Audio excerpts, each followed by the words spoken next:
Hey folks, it's still dark here in Santa Rosa, California. I'm here with the Brannons, Matthew and Amanda. Good morning. You ought to follow them on the social medias. Go for it. The Outdoor Power Couple. The Outdoor Power Couple. Facebook and Instagram. We have a YouTube channel that we haven't been real active on, but I've got plenty of content that I need to put up. All right. Well, we're going to make some content, and we're going to do a little bit of saltwater fishing. All right, so we're here. This is Timber Cove. It's a popular kayak launch for chasing rockfish and lingcod. It's a crazy narrow road down with a hairpin turn towards the bottom, so we're going to have to drop the trailer and ferry boats down one at a time to the beach. It's pretty tight parking down there. Once we get down there, it's a surf launch, but we have a primary northwest swell here in California. And as you'll be able to see, the large point with a totem on it out there, it kind of blocks that swell for us, so there's never more than like ankle high. So it's a super easy launch. We'll take the boats out, and we're going to be fishing probably 3/4 of a mile offshore. There's a good reef that goes from like 80 to 110 feet of water, and we'll be bouncing diamond jigs and 6.5-inch big hammers right down on the bottom for these rockfish and lingcod. There's maybe 18, 19 different species of rockfish that we'll be able to get here. So this is Travis, works with me in the Coast Guard, another coastie here on Veterans Day fishing. We're both electronics technicians, been doing this for quite a while. He actually works for me. But This is true, yeah. So he's from the East Coast, and this will be his first trip to the Salt, so we'll see how he does. All right, I've launched ahead of everybody. They're actually putting the trucks back up at the top of the hill. I want to show you this, the way to get down here. And I gather that because of the topography of Northern California shoreline, the spaces where you can launch a kayak are few and far between. We have an exceptionally easy day in terms of the wind and surf conditions. That was one of the easier surf launches I've ever done. Really gentle. So I lucked out, having a really easy day. But let's take a look here at where Amanda's still setting stuff up with their spaniel Diesel. he's riding with us today. It's kind of cool. His very first California fish. Maybe? Yep, still there. Look at you, got a little black. Cool. On the diamond jig. Black or blue? I don't know. What is it? That is a blue. Blue? It's considered a keeper if you want to keep it. Yeah. There's no minimum size on them. Should we keep bigger ones? Yeah. All right, let the first one go. What did you call it? It's a blue rockfish. A blue rockfish. Travis, this is your first time out here, right? First time on the ocean in a kayak. Cool. What do you think of it so far? It's cool. There's a cool structure we just went over back there that looked like it was stacked with fish, but I don't know what they were. Nice. Let's go check it out.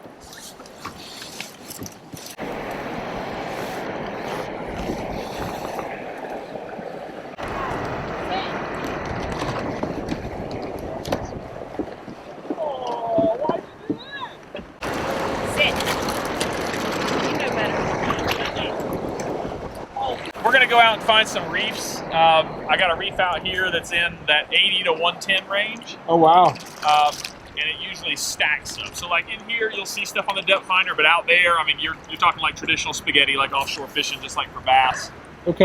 But even if you don't see it, as long as you see some type of live bottom, like structure, rock, boulders, reef, yeah, it's worth dropping on. Okay. Most of these fish live in the holes and the crevices in that rock. And yeah. So just bringing the bait right in front of them, they will come out and eat it. Like I said, they're ferocious feeders, major predators out here, and they will eat anything that passes in front of them. No. Canary. Sit. A canary. Canary. Sit. No.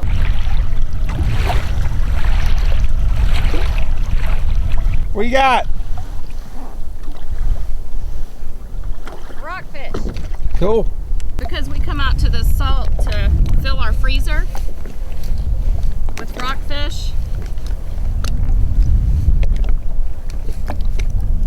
Always go into the gill to bleed them out, and it takes the fishiness out of the meat when we get ready to cook it.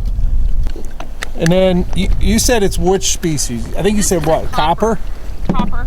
Yeah, and they're a keeper. They're a keeper. So that one's got some meat on it. Yeah. What's the meat like? Similar to a cod. Okay. Very flaky. Cool. And then I'll just drag it for a little bit, and you have to watch out for sea lions. Yeah. They like to come up and steal it. steal it.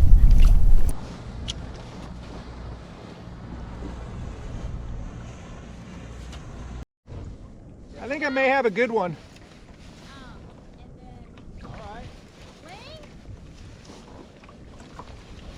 Yeah, I got a good one. I don't know what it is. I bet he has a ling or a worm. Like it's had some head shakes, but they've been very slow. Yeah, probably a big ling. Whoa, yeah, that's pulling. All right. What is it? I don't know. What do you think? He doesn't know. It's a unit, whatever it is.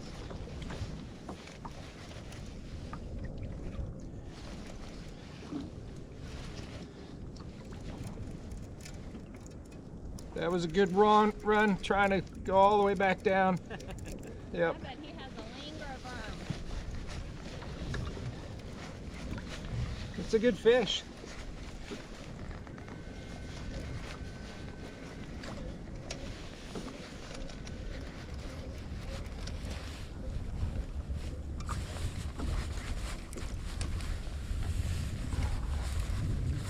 I thought it was snagged.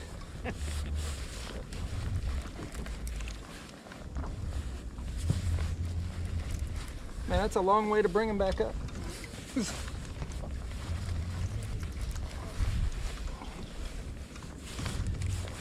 Oh, I see a belly. Now I see a fish. What is this? Oh, that's a big fish. Jeez. Big lingcod, big lingcod. You gotta watch it because they'll toss the hook right there at the surface. Big ling. Good. Wow. Yeah, like, Oh my.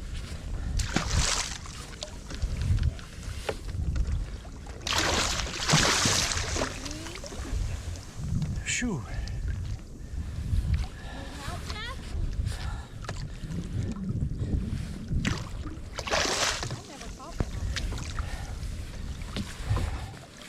like This ain't caught one that big yet.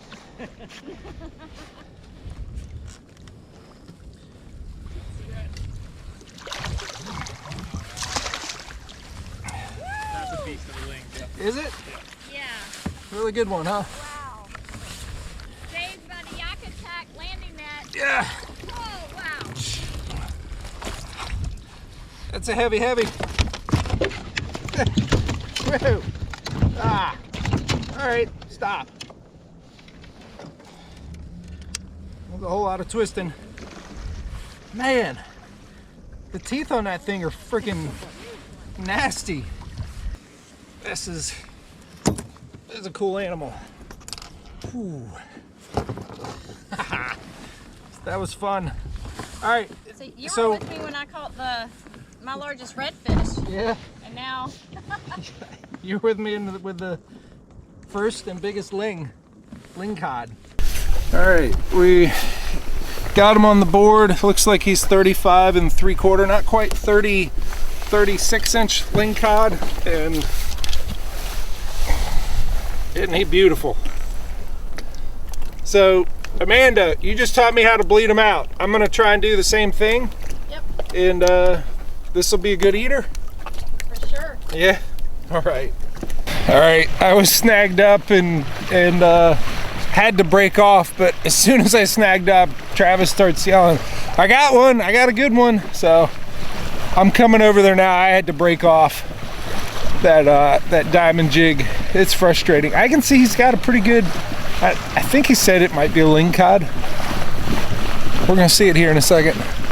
It was a pretty subtle bite for how big it was, and kind of similar to you, I thought I was stuck on bottom at first. Yeah, I just thought I was snagged. So, all right, you gonna gill them, bleed them, get them on the hoop? Yep, we'll probably clear the hoop and put all those in the cooler, and then let this guy have all the real estate for now. Right on.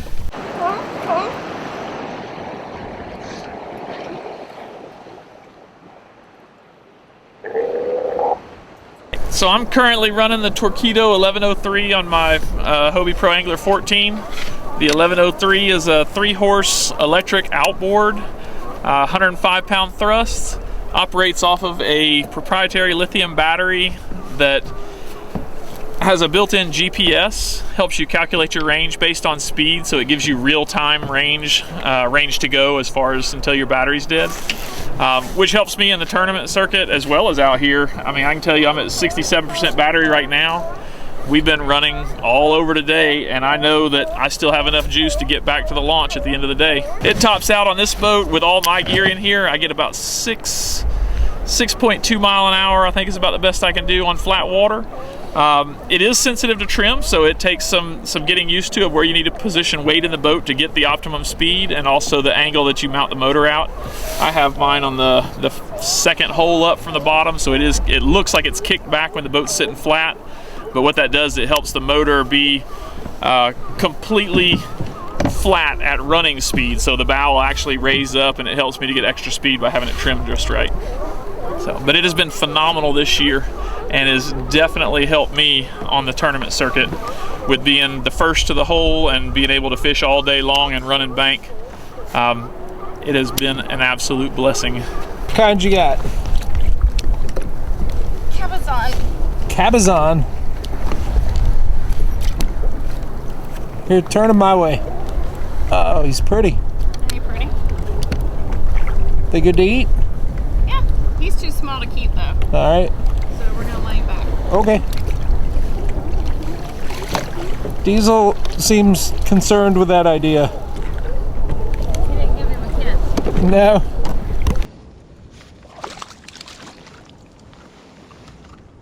What'd I get? Is this an eater? Huh? Is this an eater? I think it's a keeper if you want it. A lot of them here. Yep, they're kind of all over the water column.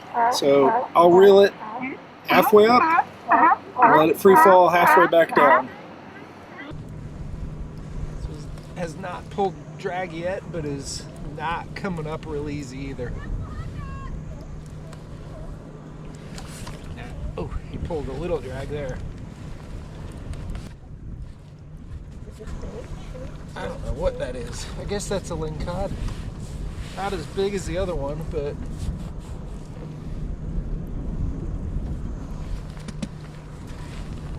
I don't know. It's pretty wild looking.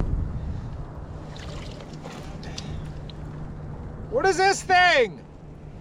It's a cabezon. Let me check the length. Cabezon. How big is he? He's probably 21 inches. How big? 21 inches is my guess. Keep him. There's some weird looking fish out here.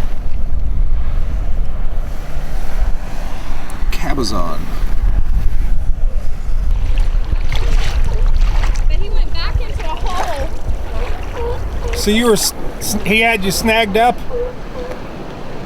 Yep, you can see him down there. But you got him free? Uh-huh. Nice. He went back into the little hole.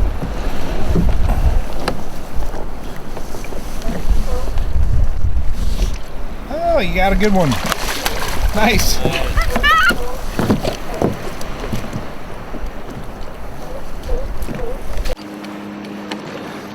Diesel, you stay on your boat. Tail wheel. What do you got? 20, 25 and a half. 25 and a half? Yep. Hold her up. Beautiful. All right, we're getting ready to call it a day. Head back in. Yeah. We're gonna cook some fish. Cook some fish. Clean some fish first. All right, Pack up gear. not just grab one and Definitely. you're a good doggy. It's been a good day. All right, let's go.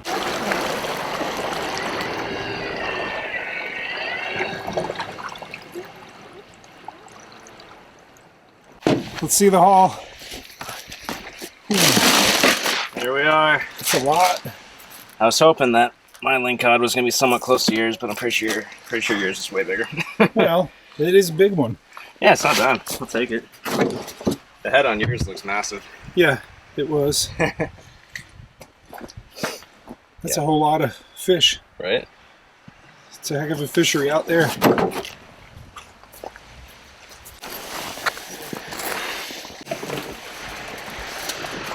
You're cooler fishing too, huh? Bonfire. It's a cooking fire. Jim Russell is a spear diver out here, and he always posts like his catch and clean and cook videos or on Instagram.